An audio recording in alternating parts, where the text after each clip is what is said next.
കനത്ത വാഹനാപകടത്തിൽ ഗുരുതരമായി പരിക്കേറ്റ് ജെൻസൺ വിടവാങ്ങി.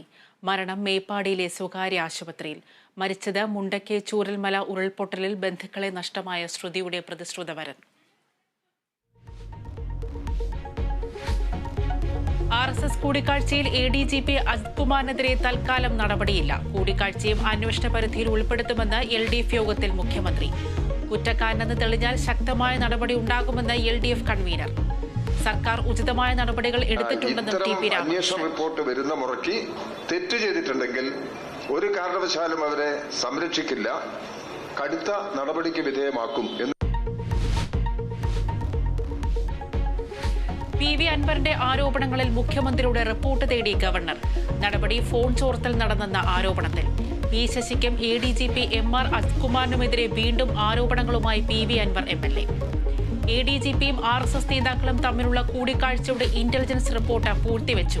പൂർത്തിയത് ADGPയും P ശശിയുമെന്ന് PV അൻവർ.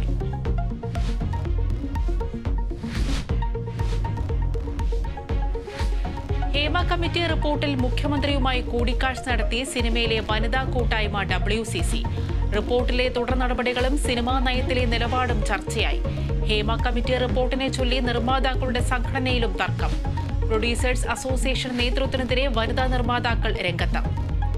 വനിതാ നിർമ്മാതാക്കൾ നേരിടുന്ന പ്രശ്നങ്ങൾ ചർച്ച ചെയ്യാൻ വിളിച്ച യോഗം പ്രഹസനമെന്ന് വിമർശനം. കേരള സെനറ്റ് തെരഞ്ഞെടുപ്പിനിടെ സംഘർഷം.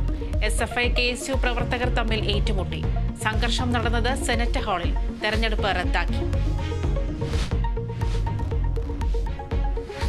ആലപ്പുഴ കലവൂരിൽ വയോധികയെ കൊന്നു കുഴിച്ചുമൂടിയത് ആസൂത്രിതമെന്ന് പോലീസ്. കൊല്ലപ്പെട്ട സുഭദ്രയെ അറിയാമെന്ന് മാത്യുവിന്റെ കുടുംബം. സുഭദ്രയും ഒളിവിൽ കഴിയുന്ന ശർമ്മളയും തമ്മിൽ സാമ്പത്തിക ഇടപാടുണ്ടെന്ന് പോലീസ്. പ്രതികളെ തിരഞ്ഞ അന്വേഷണ സംഘം ഉടുപ്പിയിൽ. ഏഷ്യൻ ചാമ്പ്യൻസ് ട്രോഫി ഹോക്കിയിൽ ഇന്ത്യയ്ക്ക് 3ാം ജയം. മലേഷ്യയെ തകർത്തത് 1-8 ഗോളുകൾക്ക്. രാജ്കുമാർ പാലിന് ഹാട്രിക്.